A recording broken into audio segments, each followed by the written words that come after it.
You want to wake it up? Are you completely insane, Director Vexar? Commander Zillith's voice rose several octaves, her bioluminescent spots flashing a warning pattern of alarmed purple. These creatures leveled half their own planet before we even made contact. That was centuries ago, Commander, replied Director Vexar, his forearms gesturing in what the crew recognized as his reasonable but firm posture. And need I remind you that we're currently being pursued by a Kraxon battlecruiser with enough firepower to turn our research vessel into cosmic dust? The human's bioscan shows military training. Oh, perfect, Zillith muttered. So not just a human, but a combat human. Why don't we just invite the Kraxons aboard for tea while we're making terrible decisions? Lieutenant Drav, the ship's xenobiologist, cleared his throat. Well, the wet membrane sacs that served as his speaking apparatus made a bubbling sound that functioned as the equivalent. According to the ship's records, this specimen was preserved approximately 250 Earth years ago. His name is... Drav squinted at the display, the alien characters shifting to galactic standard. Lieutenant Commander James West. Fascinating, Zillith said with the driest tone possible. And how exactly is one primitive mammal going to save us from a Kraxon warship? Director Vexar's eye stalks swiveled toward the cryopod where the human floated in suspended animation. Humans are resourceful, and this particular one was part of their elite naval forces, specifically something called Navy SEALs. According to our research, these were considered among the most adaptive and lethal warriors on Earth. Excuse me, interrupted the ship's AI in its perpetually cheerful voice, but the Kraxon vessel will be within weapons range in approximately 42 minutes. May I suggest making a decision before we're all vaporized? Just a thought. Fine, Zillith hissed. Wake the human. But when it goes berserk and murders us all, I want my objection noted in the ship's log. She paused. You know, for the 3 seconds before the Kraxons blow us to atoms. Noted, Vexar said with a satisfied click of his jaw joints. Drav, begin revival procedures. Consciousness returned to James West like a freight train, sudden, violent, and with absolutely no regard for the fact that he'd been functionally dead for nearly 2.5 centuries. What the f... His voice came out as a croak, vocal cords remembering how to vibrate after centuries of disuse. The human is awake, announced a high-pitched voice somewhere above him. James forced his eyes open, immediately regretting the decision as bright light seared his retinas. Blinking rapidly, he tried to make sense of his surroundings. This wasn't the naval medical facility where he'd volunteered for the experimental cryonics program. The architecture was all wrong, curved and organic, with pulsing bioluminescent strips that definitely weren't standard Navy issue. Then he saw them, 3 distinctly non-human figures looming over his cryopod. Military training kicked in instantly. James assessed threats, exits, and potential weapons within seconds, all while keeping his face carefully neutral. The closest creature resembled a lanky blue grasshopper with 4 arms and swiveling eye stalks. The second was shorter, with iridescent scales and what appeared to be gills along her neck. The third looked like someone had crossed an octopus with a lemur, and then decided to make it walk upright. Can you understand us, Lieutenant Commander West? Asked the grasshopper-looking one. James blinked in surprise. You speak English? The 3 aliens exchanged glances. Translation implant, explained the octopus lemur, tapping what James now noticed was a small device attached to his temple. Automatically processes and converts linguistic patterns. You're actually hearing your own language while we hear ours. Convenient, James muttered, slowly sitting up. His muscles protested, but everything seemed to be working. Mind telling me where I am and why I've been woken up? Last thing I remember, I was signing up for a 5-year experimental cryosleep. The scaled one made a sound that might have been a laugh. 5 years? Oh, that's adorable. Lieutenant Commander West, the grasshopper said formally. I am Director Vexar of the galactic science vessel Curiosity Unbounded. This is Commander Zillith. He gestured to the scaled one. And Lieutenant Drav, indicating the octopus lemur. And I'm afraid you've been asleep for somewhat longer than 5 years. James narrowed his eyes. How much longer? Approximately 250 of your Earth years, Drav said, consulting a floating holographic display. James felt his stomach drop. 250... He stopped, taking a deep breath. Panic wouldn't help. Everyone he knew, his sister in Phoenix, his buddies from Bud's training, even that bartender in San Diego he'd been working up the courage to ask out. They were all long dead. He'd known this was a possibility with experimental cryonics, but the reality hit harder than expected. I need a minute, he said quietly. I'm afraid we don't have a minute, Commander Zillith interjected. We're currently being pursued by a hostile vessel that will be within weapons range in... She glanced at a display on her wrist. 38 minutes. James's head snapped up. Hostile vessel? Are we at war? We, the Galactic Confederation, are not officially at war with the Kraxon Empire, Director Vexor explained. However, this research vessel has, accidentally, entered disputed territory while cataloging new species. The Kraxons are known for their shoot-first diplomatic approach. And you woke me up because... James asked, already suspecting the answer. Because according to your military records, you're very good at improvising solutions to difficult tactical situations, Vexar replied. And we're scientists, not soldiers. James barked out a laugh. So you're telling me that in 250 years of technological advancement, your best option against an enemy warship is to defrost a Navy SEAL from the 21st century? Director Vexar's eye stalks drooped slightly. When you put it that way, it does sound rather desperate. It's completely desperate, Commander Zillith snapped. But our options are limited. Our engines are damaged, our shields are failing, and our weapons systems are designed for taking atmospheric samples, not ship-to-ship combat. James swung his legs over the side of the cryopod, testing his weight. Gravity felt slightly off, maybe 0.9 Earth normal, but manageable. All right. If I'm going to help, I need to know everything about this ship, the pursuing vessel, and what resources we have available. And clothes would be nice, he added, glancing down at the medical gown he was wearing. Lieutenant Drav hurried to a storage compartment. We've preserved your original clothing, though it may not be in ideal condition after all this time. I'll take what I can get, James replied, already mentally shifting into mission mode. 2.5 centuries might have passed, but the fundamentals of warfare probably hadn't changed much. Assess the situation, identify advantages, exploit enemy weaknesses, and above all, adapt. As he pulled on his surprisingly well-preserved Navy uniform, James allowed himself one brief moment of existential crisis. Everyone and everything he'd ever known was gone, reduced to history books or forgotten entirely. But there would be time to process that later, assuming they survived the next hour. All right, he said, zipping up his jacket and straightening his shoulders. Show me what we're working with. The bridge of the Curiosity Unbounded looked nothing like the naval vessels James was familiar with. Instead of rigid control stations and tactical displays, the room was arranged in a circular pattern with curved, organic-looking consoles that seemed to be partially grown rather than manufactured. Holographic displays floated at various stations, showing ship systems, sensor readings, and a real-time image of the pursuing vessel. That's the Kraxon ship? James asked, studying the predatory-looking craft that was steadily gaining on them. It resembled a manta ray crossed with a scorpion, all sharp angles and threatening protrusions. The merciless efficiency, Vexar confirmed. A mid-range battlecruiser with a crew complement of approximately 200, armed with plasma cannons, kinetic projectile launchers, and boarding capabilities. James whistled. And what do we have to work with? Commander Zillith gestured to a weapons console that looked pathetically small compared to the others. 2 sample collection lasers that could, theoretically, be repurposed as weapons. Their range is limited, and power output is minimal. We also have a small complement of probes that could be modified, but they're designed for scientific data collection, not combat. What about engines? Can we outrun them? Negative, replied the ship's AI, startling James. Engine efficiency is currently at 62% due to damage sustained while leaving the Kraxon atmosphere. At maximum output, the merciless efficiency will overtake us in 36 minutes and 14 seconds. James rubbed his chin, studying the tactical display. What's this area ahead? He asked, pointing to a dense cloud of particulate matter. An asteroid field with high concentrations of ionized dust, Lieutenant Drav explained. The ionization interferes with sensors and targeting systems.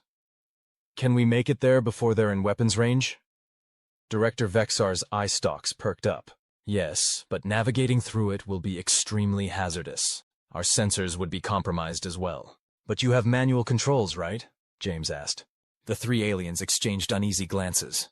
Technically, yes, Commander Zillith admitted. But no one pilots manually anymore. It's considered primitive. James couldn't help but grin.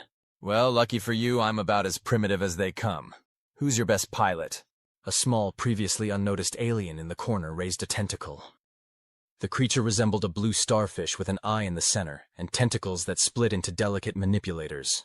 That would be Flight Officer Trill, Vexar introduced. She's the most skilled navigator on board, though she's never attempted manual flight through an asteroid field. No time like the present to learn, James said, walking over to Trill's station. Mind if I see how your flight controls work? The starfish alien blinked her central eye nervously but shifted to make room.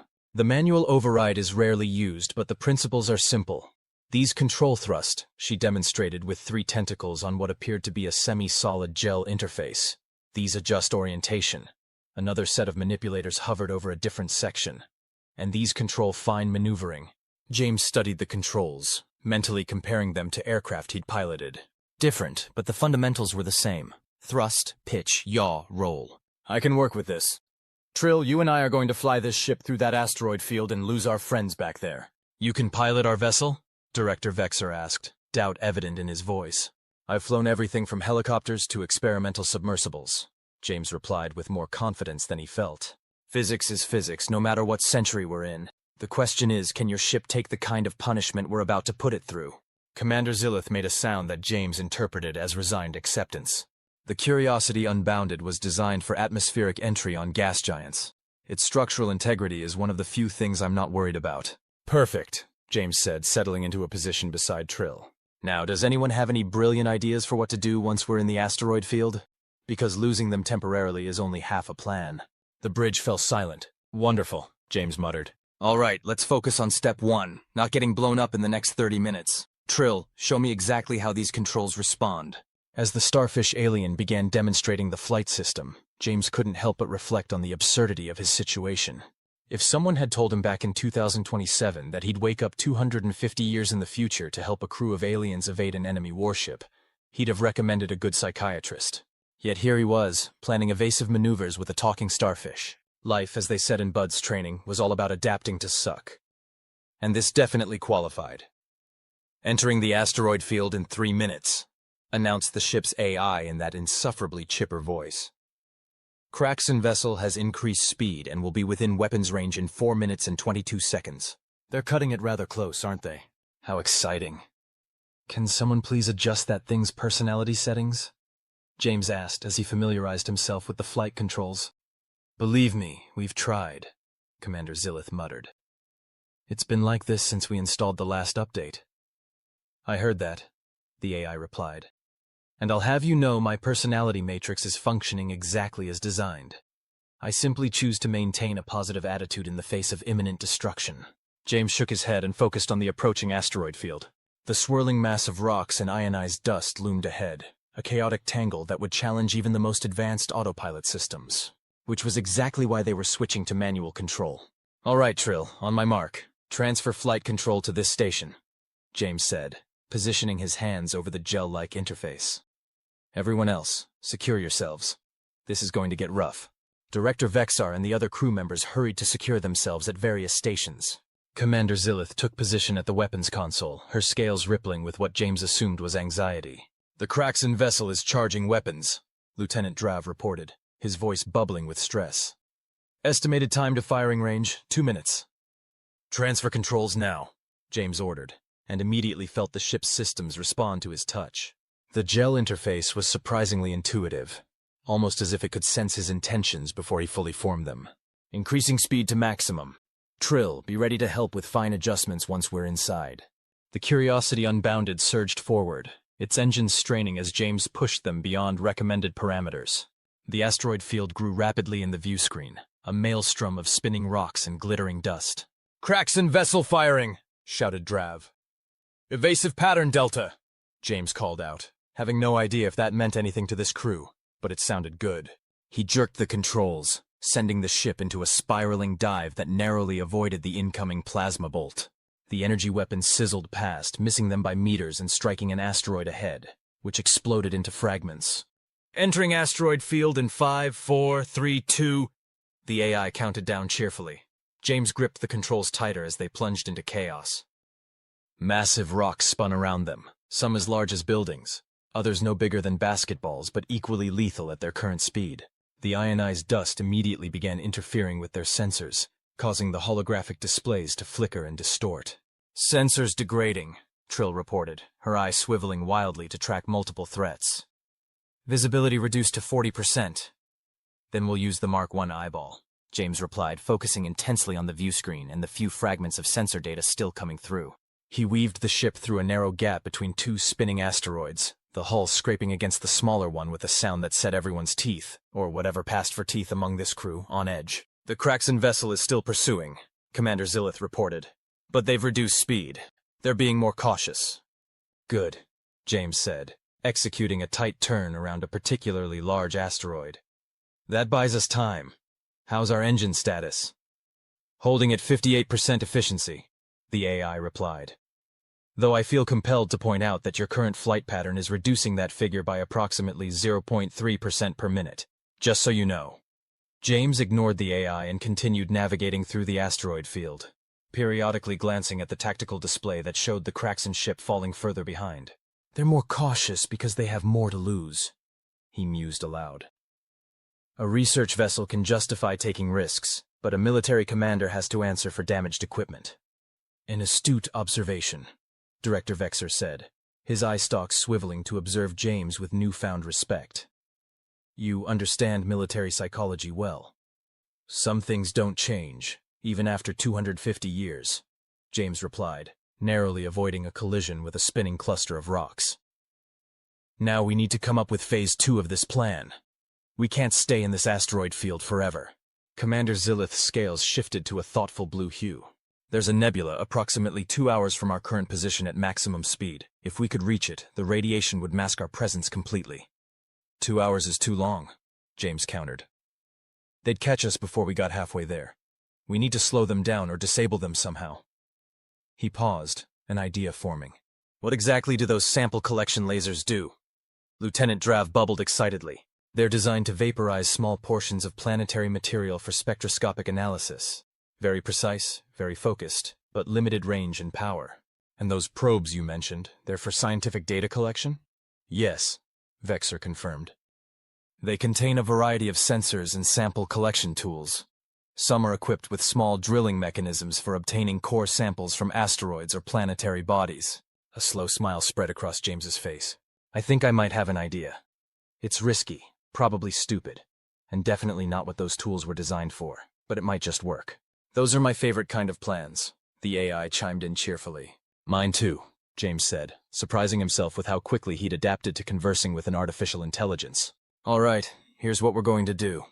This is, without question, the most insane plan I've ever heard, Commander Zillith declared, her scales now a vibrant orange that James had learned indicated extreme stress.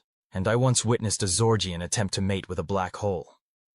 I'm not even going to ask how that turned out, James muttered as he helped Lieutenant Drav modify the scientific probes. They had set up a makeshift workshop in the ship's probe bay, hastily converting the delicate instruments into something decidedly more offensive. About as well as you'd expect, Zillith replied dryly. Which is to say, it was the last bad decision that particular Zorgian ever made.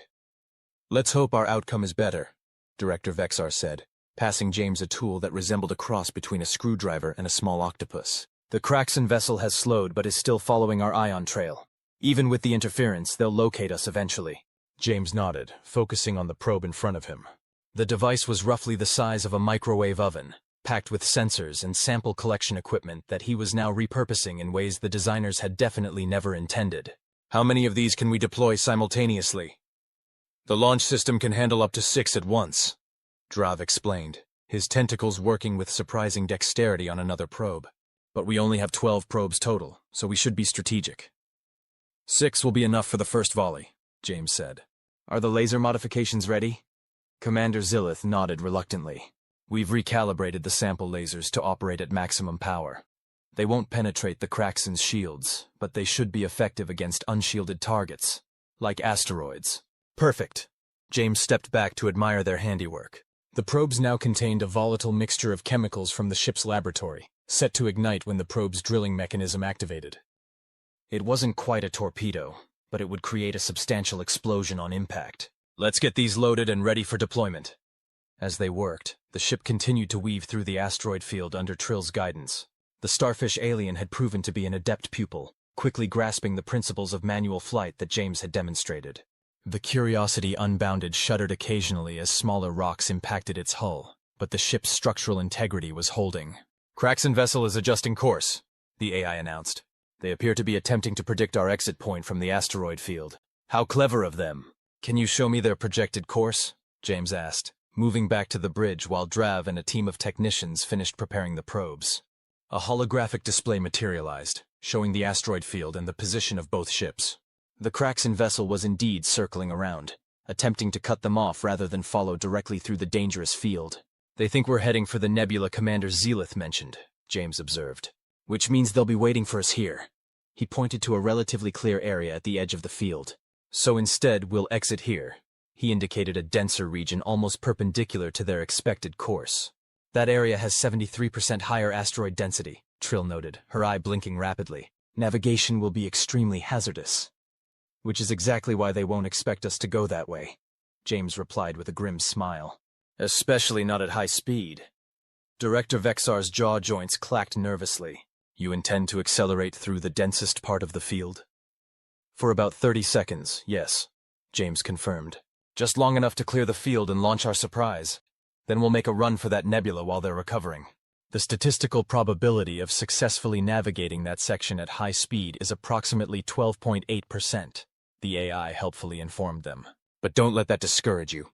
Some of history's greatest achievements had even lower odds of success.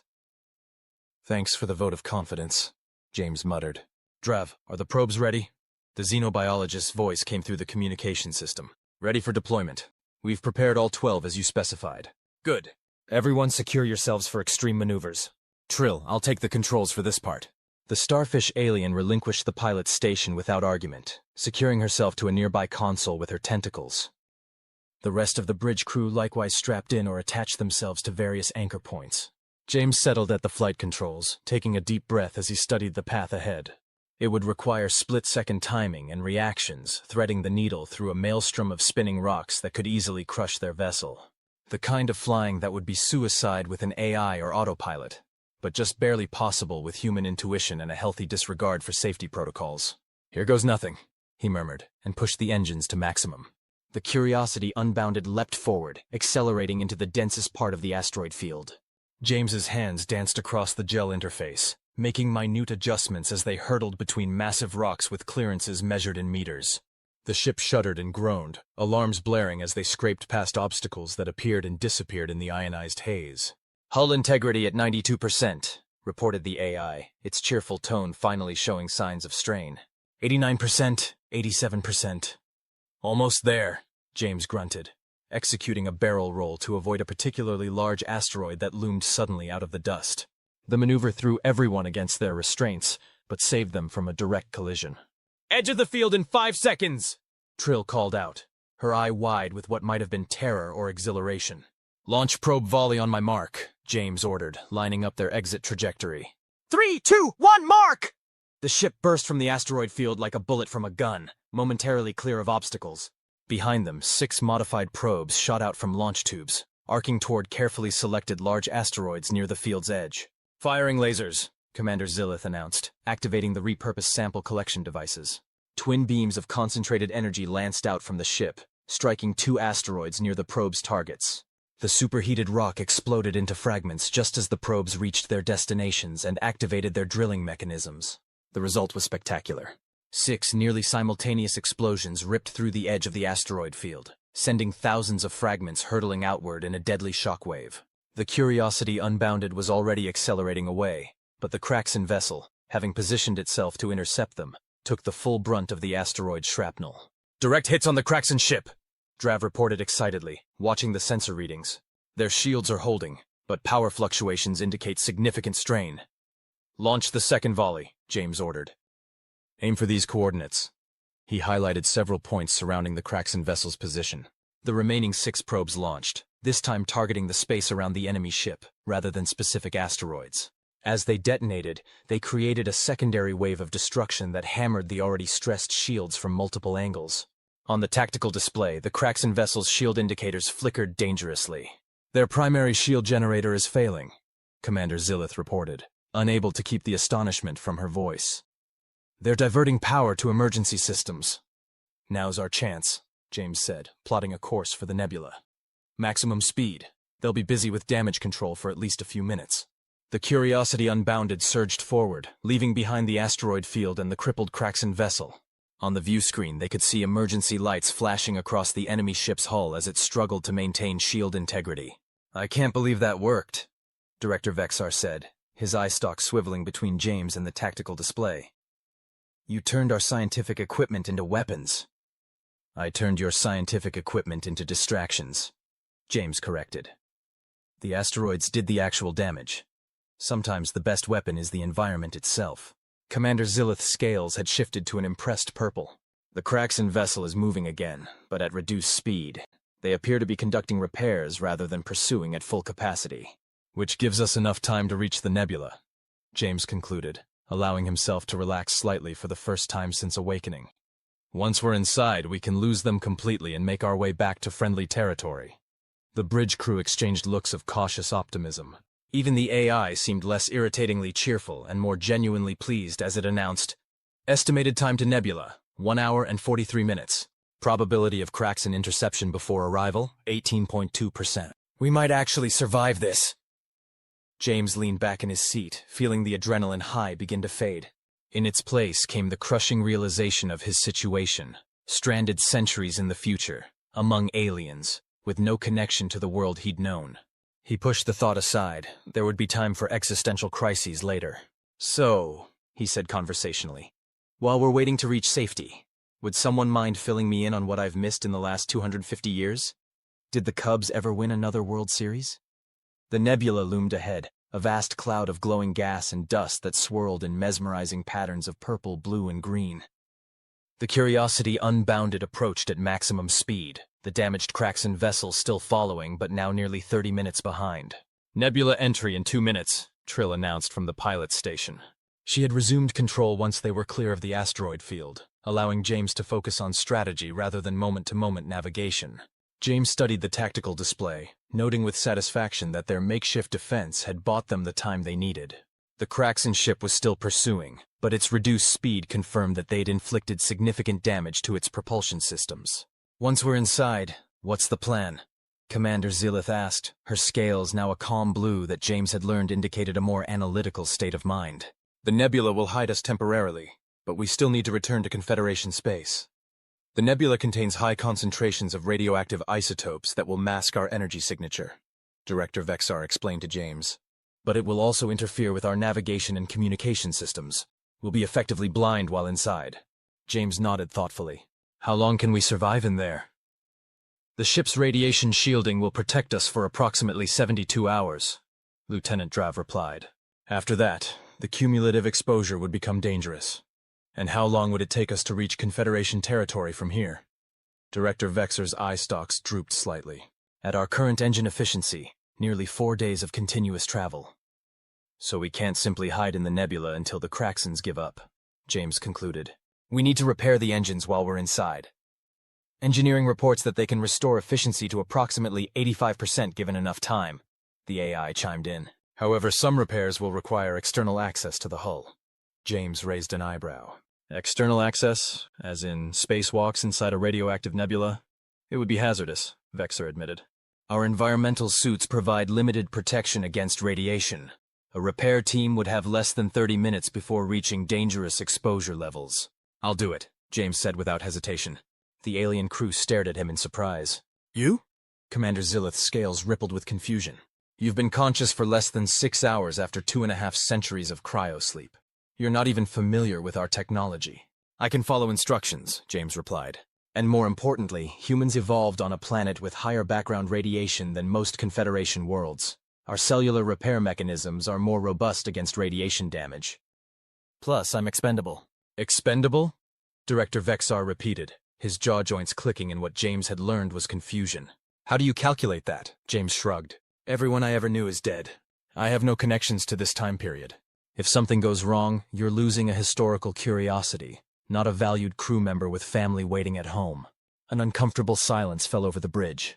"That is both incredibly logical and deeply sad," Lieutenant Drav finally said, his voice bubbling softly. "Just practical," James replied. "Now, who's going to teach me how your engines work before we reach the Nebula?" Before anyone could respond, the ship's AI interrupted with sudden urgency. "Detecting energy surge from the Kraxon vessel. They're preparing to fire a long-range electromagnetic pulse weapon." "Evasive maneuvers," James shouted, but it was too late. The pulse hit them like an invisible tsunami, washing over the ship and temporarily shorting out several systems. The lights flickered, and multiple consoles went dark before emergency power rerouted to essential functions. "Damage report," Commander Zillith demanded as the ship stabilized. Primary communication array offline, reported a technician from the engineering station. Navigation systems compromised. Engine efficiency reduced to 43%. They're trying to strand us, James realized. Without communications, we can't call for help. Without navigation, we can't find our way through the Nebula. And with damaged engines, we can't outrun them. Entering Nebula in 30 seconds, Trill announced, her voice steady despite the crisis. Visibility will be reduced to minimum once we're inside. Director Vexar turned to James, all four of his arms gesturing in what the human had learned was a sign of deference. Lieutenant Commander West, it seems we need another one of your primitive but effective strategies. James surveyed the bridge, taking in the damage reports and the worried expressions of the alien crew. They'd bought themselves some time with the asteroid field maneuver, but now they were facing a different kind of challenge. This wasn't about outrunning or outgunning the enemy anymore. It was about surviving long enough to make repairs and find their way home. All right, he said, determination hardening his voice. Here's what we're going to do. The nebula enveloped the Curiosity Unbounded like a vast, glowing ocean. Visibility through the view screen was reduced to mere meters, the dense clouds of gas and dust illuminated from within by radiation-induced phosphorescence. Beautiful, but deadly. James stood in the ship's airlock, being fitted with an environmental suit that had been hastily adjusted to accommodate human physiology. The suit was unlike anything he'd seen on Earth. A semi-organic membrane that adhered to his body like a second skin, with a crystalline helmet that provided a full 360-degree field of vision. The suit will automatically seal any punctures under 2 centimeters in diameter, Lieutenant Drav explained as he helped James adjust the life support systems. But the radiation shielding is limited. You have 26 minutes before reaching harmful exposure levels, and absolute maximum exposure time is 35 minutes. Understood, James replied, flexing his hands to test the suit's mobility. It was surprisingly responsive, almost as if it were anticipating his movements. Run me through the repair procedure one more time. A holographic display appeared in his helmet, showing the damaged section of the engine housing. The EMP damaged 3 of the 5 quantum resonance stabilizers, Drav explained, highlighting the components. Without them, the engines can't maintain proper matter-antimatter containment, which limits our speed and efficiency. And I'm just going to... What? Plug in new ones? James asked, studying the schematic. Not exactly, Commander Zillith interjected, entering the airlock area with what appeared to be 3 glowing crystals in a shielded container. These are replacement resonance cores. You'll need to remove the damaged ones and install these. The process is similar to replacing a battery, but with significantly more risk of catastrophic molecular destabilization. Catastrophic molecular destabilization, James repeated flatly. You mean explosion? More like instantaneous disintegration of all matter within a 3-meter radius, Zillith corrected. But yes, essentially an explosion. Wonderful, James muttered. And let me guess, these things are extra sensitive while the engine is running, which we can't shut down because we need power to maintain life support in the nebula? Director Vexar, who had been observing from the doorway, made an impressed sound. Your intuitive grasp of our technological limitations is remarkable for someone from your era. Less about intuition, more about Murphy's Law, James replied. Anything that can go wrong, will go wrong, and at the worst possible time. Some things never change, even across centuries and species. The ship shuddered slightly as it pushed deeper into the nebula. Through the airlock's small viewport, James could see swirling patterns of luminescent gas flowing past the hull, occasionally punctuated by flashes of energy as radiation particles struck the ship's shields. The Kraxon vessel has entered the nebula approximately 6 minutes behind us, the ship's AI announced. Their sensors will be as compromised as ours, but they are following our ion trail. Estimated interception in 47 minutes unless we increase speed, which we can't do without fixing the engines, James concluded. All right, let's get this over with. Trill, are you ready for Phase 2 once the engines are back online? The starfish alien's voice came through the communication system. Course plotted as best as possible given our navigation limitations. Once engines are at 80% or higher, we can execute the maneuver. Good. James secured the container of replacement crystals to his suit and moved toward the outer airlock door. If I'm not back in 30 minutes, assume something went wrong and proceed with the backup plan. The backup plan has an estimated 32% chance of success, the AI reminded everyone cheerfully. Compared to your current plan's robust 38%. Thanks for the encouragement, James said dryly as the inner airlock door sealed. Depressurizing now. As the air hissed out of the chamber, James focused his mind on the task ahead. The repair itself wasn't particularly complex. Remove damaged components, insert new ones, reconnect power couplings. But the environment made it exponentially more dangerous. He'd be working in near-zero visibility, surrounded by radioactive particles, on components that could disintegrate him if mishandled. Just another day at the office for a Navy SEAL, he thought grimly as the outer door slid open, revealing the Nebula in all its deadly beauty. James pushed off from the airlock, the suit's maneuvering thrusters activating automatically to guide him along the ship's hull. The Nebula surrounded him completely now, a three-dimensional ocean of glowing gases that shifted and swirled with hypnotic patterns.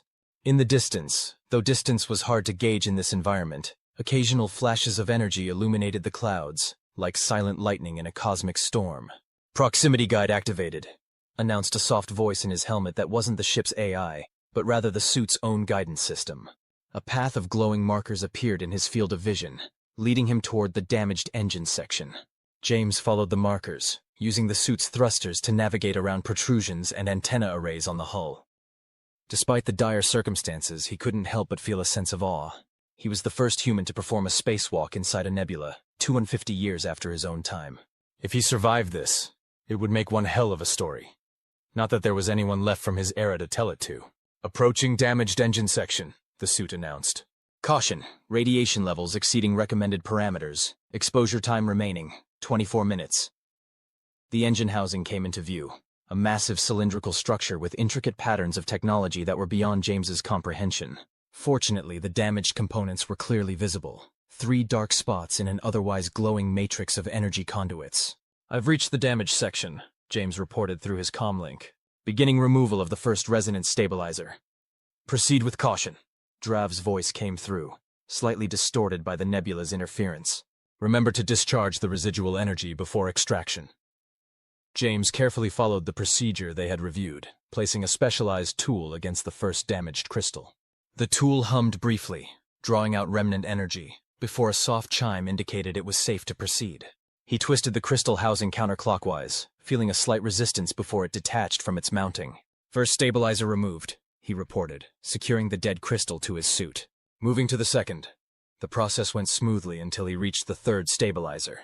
As he applied the discharge tool, a surge of energy coursed through the system, likely a fluctuation caused by the nebula's radiation interacting with the damaged components. "Warning, energy spike detected," his suit announced a moment too late. The discharge tool sparked violently in his hand, and James felt a jolt of pain shoot up his arm despite the suit's protection. He jerked backward instinctively, the sudden movement sending him drifting away from the hull. "West, status report." Commander Zillith's voice cut through the ringing in his ears. "I'm okay," he grunted, using the thrusters to stabilize his position. "Tool's fried, but I'm still functional. The third stabilizer is only partially discharged. It's unstable." "Abort the repair," Director Vexar ordered immediately. "Return to the airlock. We'll devise another solution." James glanced at the engine section, where the third crystal was now pulsing erratically, sending out small arcs of energy into the surrounding nebula gases. Each discharge caused the gases to flare brightly, creating a beacon that would be visible even through the nebula's interference. "Negative," he replied. "That unstable crystal is like a signal flare. The Kraxons will spot it from kilometers away. Besides, we need those engines at full capacity." He checked his suit's readout. "I have 19 minutes of safe exposure time left. I can do this." There was a pause before Drav responded hesitantly. "Without the discharge tool, you'll need to remove it manually. The risk of destabilization is significant." "Story of my life," James muttered. "Talk me through it." The next few minutes were a careful dance of adjustments and countermeasures, as James worked to remove the damaged crystal without triggering the catastrophic molecular destabilization they'd warned him about. His fingers moved with deliberate precision despite the growing numbness in his right arm where the electrical surge had hit him. "Crystal is free," he finally announced, carefully securing the unstable component in a separate compartment on his suit. "Beginning installation of replacements." Installing the new crystals was less nerve-wracking but required equal precision. Each one had to be aligned perfectly with its mounting before being rotated into place, at which point it would self-integrate with the ship's systems. "Final crystal installed," James reported as the third replacement locked into position with a satisfying click. Immediately, the engine section began to glow more intensely, power flowing through systems that had been running at reduced capacity. "Engine efficiency increasing," came the report from engineering. 65%, 72%, 78%, stabilizing at 83%. The repair was successful. James allowed himself a moment of satisfaction before turning back toward the airlock. Returning to the ship now. Trill, get ready to execute the maneuver as soon as I'm aboard. Understood, the starfish alien replied. Course already plotted, awaiting your return. As James made his way back along the hull, a flash of movement caught his attention. Through the swirling nebula gases, a dark shape was barely visible, large, predatory, moving with purpose. We've got company, he reported tensely. Kraxon's ship approaching from bearing. Hell, I can't tell in this soup, but they're close. Sensors confirm, the AI responded, its cheerful tone incongruous with the news it delivered. Kraxon vessel approximately 1,200 meters off our port side and closing. They appear to have detected our engine power increase. Time to extraction? James asked, increasing his speed toward the airlock. Airlock in 30 seconds at current velocity, his suit informed him. Radiation exposure at 78% of maximum safe limit. James pushed the thrusters to maximum, arrowing through the glowing gases toward the airlock that was now visible as a rectangular outline on the hull. Behind him, the nebula lit up with a sudden flash as the Kraxon ship fired a ranging shot. They're shooting blind, Commander Zillith reported. The shot missed by several hundred meters, but they're trying to locate us by our reaction. Don't return fire, James ordered as he reached the airlock and slapped the external control panel. Stick to the plan. The outer door slid open with agonizing slowness, and James practically threw himself inside. As soon as his magnetic boots contacted the deck, he hit the emergency pressurization control. I'm in! Execute the maneuver! The ship lurched violently as Trill engaged the newly repaired engines, sending them surging deeper into the nebula at maximum speed. James braced himself against the airlock wall as the rapid acceleration combined with the still incomplete pressurization created a momentary vertigo. Suit removal must wait, Director Vexer's voice came through the comm. Secure yourself for extreme maneuvers. Phase 2 is commencing. James locked his boots to the deck and grabbed a safety harness from the wall, strapping himself in just as the ship performed a stomach-churning roll to port, followed by a sharp dive that would have been impossible with the damaged engines. Kraxon vessel is firing again, reported the AI. Still missing, but their targeting is improving with each shot. Through the small viewport in the airlock, James could see flashes of energy illuminating the nebula as the Kraxon ship fired blindly into the glowing clouds. Trill was performing a masterful job of evasive maneuvers, using the repaired engines to their full potential as they executed the plan they had devised. The Curiosity Unbounded continued its wild course through the nebula, making random changes in direction and speed to throw off pursuit, while gradually working their way toward a specific region they had identified before entering. Approaching target coordinates, Trill announced after several minutes of high-G maneuvering. Preparing for Phase 3. Status of the Kraxon vessel? James asked, still secured in the airlock, his suit's radiation warnings now blinking insistently. They continue to pursue, but their firing has become more sporadic, Commander Zillith replied. I believe they're having difficulty tracking us through the nebula interference. Perfect, James said with grim satisfaction. Deploy the final probe on my mark. The plan was audacious, possibly suicidal, but it was their best chance at escape.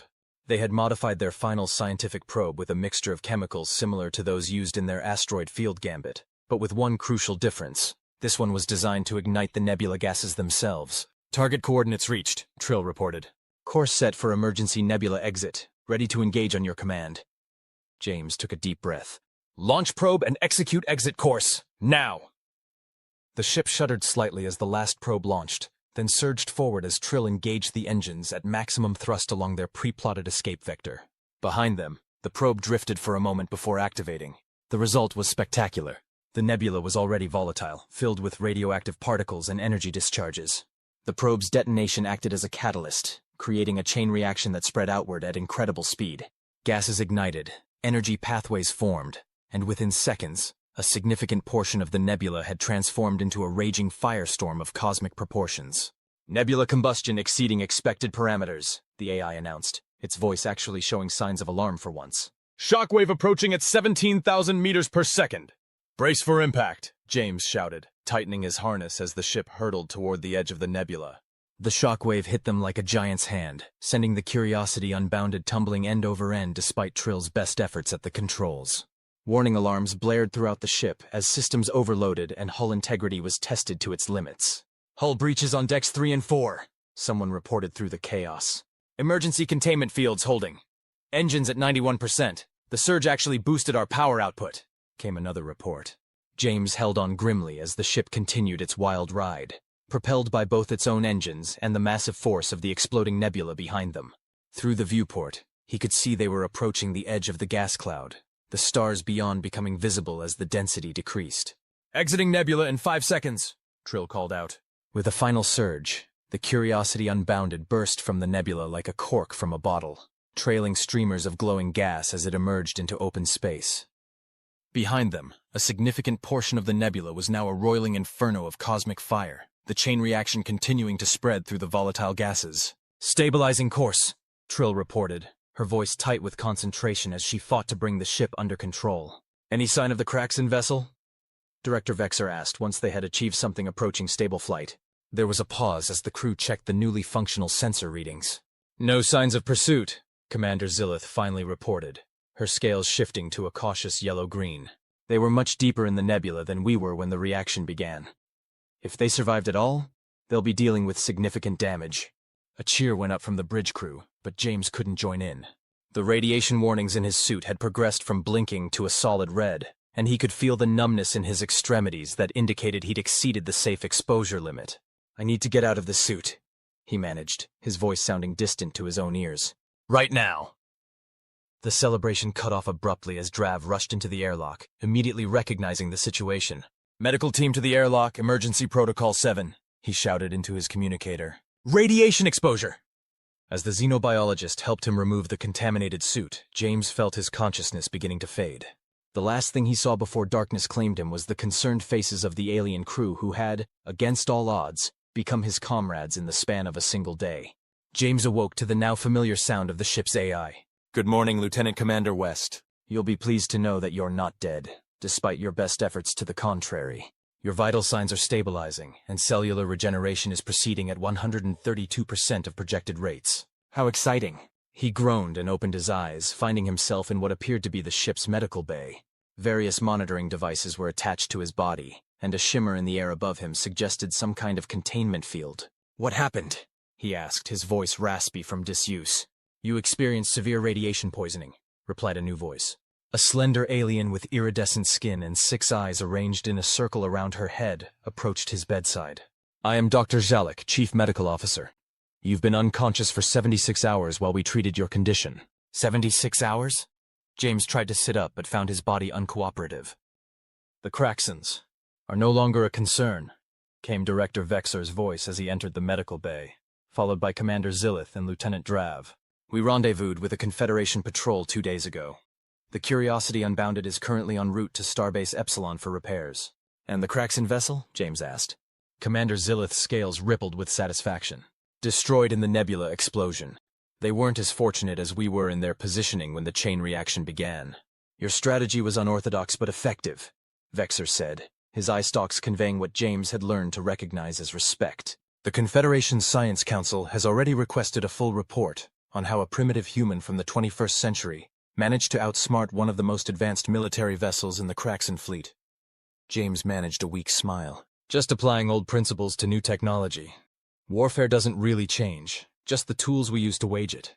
"A profound observation," Drav commented, his speaking membranes bubbling thoughtfully. "How bad was the radiation exposure?" James asked, turning his attention back to Dr. Jalek. The 6-eyed alien made a gesture that might have been the equivalent of a shrug. "By our standards, it should have been fatal. However, your human physiology proved surprisingly resilient. Humans evolved on a high-radiation world compared to most Confederation species, so your cellular repair mechanisms are more robust. Additionally, the cryogenic preservation seems to have altered your cellular structure in ways we don't fully understand. You're healing at an accelerated rate." "Lucky me," James murmured. "So what happens now?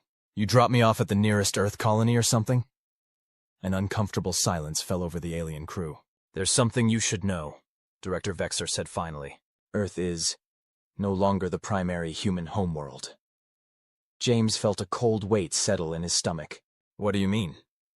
"Approximately 23 Earth years after you entered cryosleep, a series of environmental catastrophes rendered the planet temporarily uninhabitable," Vexar explained gently. "The remaining human population evacuated to colonies throughout the solar system. When the Confederation made first contact with humanity in 2087, they assisted with faster-than-light travel development, and humans spread across dozens of worlds. Earth is recovering now," Drav added quickly, seeing James's expression. The Confederation has been overseeing a century-long restoration project. Some humans have returned to establish research outposts, but most of your species chose to remain among the stars rather than return to a single world. James closed his eyes, absorbing this new information.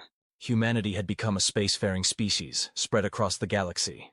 It wasn't the catastrophe he'd initially feared, but it meant his connection to Earth was even more tenuous than he'd thought. However, Commander Zillith interjected, her scales shifting to a formal blue pattern. The Confederation Council has expressed great interest in you. As the only human to have experienced both pre-Exodus Earth and the current era, your perspective is considered invaluable. They've authorized me to offer you a position aboard this vessel, should you wish to accept it. James opened his eyes in surprise. A position? Doing what? Officially, you would be a cultural liaison and tactical advisor, Vexar explained. Unofficially, we could use someone with your unconventional problem-solving abilities. The galaxy is a dangerous place, Lieutenant Commander West, and the Curiosity Unbounded has a habit of finding trouble. Or having trouble find us, Drav added with a bubbling chuckle. For the first time since awakening in this strange future, James felt something like hope. He might be displaced in time, the last relic of an Earth that no longer existed as he knew it. But he had found a place where his skills were needed, where he could make a difference. I'm not exactly qualified to advise on cultures that didn't even exist in my time, he pointed out. Perhaps not, Zillith conceded. But you have demonstrated an exceptional ability to adapt to unfamiliar situations. That is a rare quality in any species. James considered the offer. Stay aboard an alien research vessel, exploring a galaxy he never knew existed, applying his outdated but apparently still useful skills to help a crew that had become something like friends in the span of a single crisis. It wasn't the future he had expected when he volunteered for cryosleep back in 2027, but then again, nothing about his situation was expected. One condition, he said finally. Someone has to explain to me what happened to the Cubs after 2027. Did they ever win another World Series? The alien crew exchanged confused glances. I believe, the ship's AI chimed in helpfully, he is referring to a sports team from old Earth. And yes, Lieutenant Commander West, according to historical records, the Chicago Cubs won the World Series in 2031, 2033, and 2047 before the franchise relocated to the Martian colony of New Chicago in 2078, where they've won an additional 7 championships. James laughed, the sound strange even to his own ears after everything he'd been through. 10 more championships? Well, that's something at least. He looked around at the alien faces surrounding his bed. Different species, different biologies, but united by curiosity, intelligence, and a shared purpose. Maybe this strange future held more for him than he'd initially thought. All right, he said, extending his hand in the human gesture of agreement. You've got yourself a tactical advisor. God knows you need one if you get into these kinds of situations regularly. Director Vexar reached out with one of his forearms, awkwardly but earnestly grasping James's hand. Welcome aboard, Lieutenant Commander West. Officially this time. Just James is fine, he replied. I think we're past formalities after blowing up a nebula together. James it is, Vexar agreed, his jaw joints clicking in what was clearly amusement. Rest now. The doctor says you'll be fully recovered in another day or two, and then... He gestured toward the viewport, where stars streaked by in the familiar pattern of faster-than-light travel. We have a galaxy to explore. As the alien crew filed out, leaving him to rest, James turned his gaze to the viewport and the infinite possibilities that lay beyond. He had lost everything, his world, his time, his people as he knew them. But perhaps he had gained something too, a new purpose, a new home among the stars, and the chance to represent humanity in a universe far larger and stranger than anyone from his time could have imagined. It wasn't the mission he had trained for back in Buds, but as SEALs were taught, adapt and overcome. And if there was one thing humans excelled at, it was adaptation. So, he murmured to himself as the stars streaked by, humanity found its way to the stars after all. And somehow, despite everything, that knowledge felt like coming home. The end.